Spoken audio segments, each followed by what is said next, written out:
when I say that the last 3 days have been short and sweet. We have witnessed our towns come to life, and our local economy has been rejuvenated by the presence of delegates from all over Kenya. The presentations have helped us learn new things. As we come to the end of this journey, that has been the 6th Annual Devolution Conference, we have gone through a process of examining our performance as county governments in implementing the Big Four agenda. One of the things that I was personally looking forward to during the conference was the candid conversations that we would have as stakeholders in devolution. The journey to remaining accountable to delivering, transforming, and measuring the impact of devolution must be underscored by a process of continuous engagement between all stakeholders. The devolution conferences will therefore continue to be an important part of the journey towards actualizing devolution in Kenya.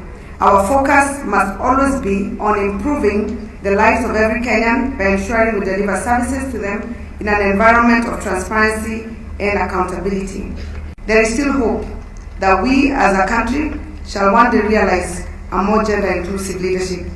I must also applaud in that regard His Excellency Kivutha Kipwana and the Senate Deputy Speaker Honorable Kithure Kindiki for lending their voice in support of women in political leadership in yesterday's discussion about amending the Constitution in order to strengthen devolution.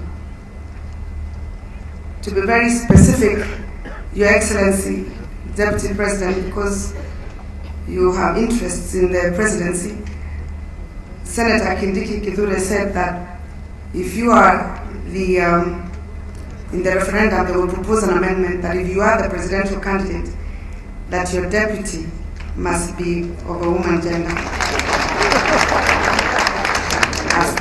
And I'm not campaigning. Tomorrow the world celebrates the International Women's Day. That's why I'm raising this issue. This year's theme is Balance for Better. In order to achieve equitable gender representation at all leadership levels, we need more men to speak up in support of balancing the gender equation, and I encourage all the other Excellency Governors, Members of Parliament to join in that conversation. For us to be able to pass policies that work, we must have everybody represented at the table, including gender representation. I believe that the challenges that we face today on the issues of the dams, on the issues of corruption, as I said yesterday, it is a challenge that we have all agreed here we need to address. But it is a challenge that should be institutionalized, and is a challenge that should not be politicized, and it's a challenge that we should all work together to ensure that we succeed. But we cannot afford to throw out the baby with the bathwater. We must find a way of seeing how we can deal with the challenge of corruption, but still be able to build our dams. It is not the size of the dog in the fight. It is the size of the fight in the dog that matters. Despite its size and modest population, Kirinyaga County has developed her own brand of coffee, which is ready to compete in the international market, complete with an outlet to be opened next month in New York. This will benefit the farmers of the county with better farm prices and enhance foreign exchange for Kenya. The success and future of devolution, therefore, is not going to be determined by size or population, but rather by creative, innovative, and visionary leadership. The debate about size, groupings, and mergers is a treacherous anti-devolution narrative that is simplistic, retrogressive, and seeks to reverse the hard-earned gains of our reform endeavor. In fact, it is a sly attempt to sneak a selfish, self-preservationist agenda into the national conversation with the aim of derailing the country from the development trajectory. The biggest threat to the war on corruption is selective prosecutions targeting predetermined individuals or projects. And secondly, rumor mongers propagandists, and peddlers of half-truths, exaggerations, and distortions meant for media headlines to execute covert political schemes which in and of itself constitute obstruction of justice. There is absolutely no issue with what is going on. We are a democracy. We believe in competition. And in fact, competition brings out the best in all of us. And therefore, nobody should be worried that I have a problem, for example, with the former Prime Minister. I have absolutely no problem. In fact, if there is one man who has supported his ambition in the past to be the president, it is me. I have supported him.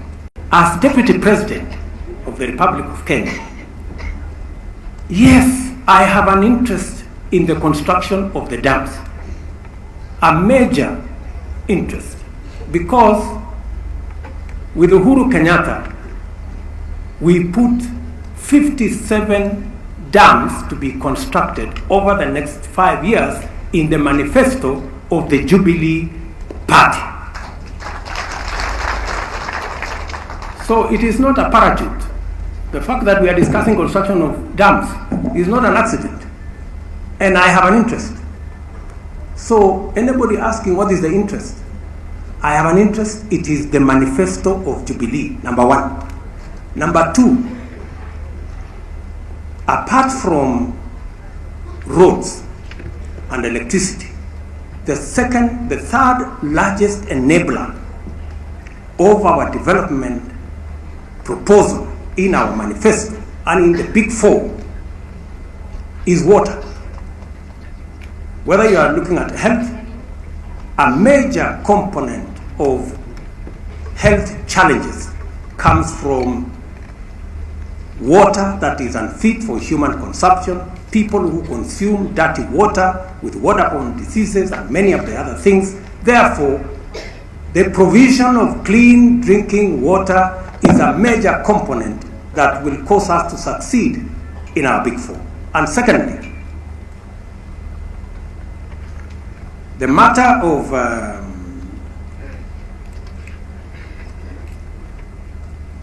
food security, a huge component of our target for the large dams we are focused on constructing is because of matters to do with irrigation. So I want to settle my interest in the construction of the dams in that manner. And of course, you cannot discuss dams in absolute. That is the reason why I follow numbers. And as Deputy President of the Republic of Kenya, I would be reckless and I would have failed in my job if I didn't pay attention to numbers.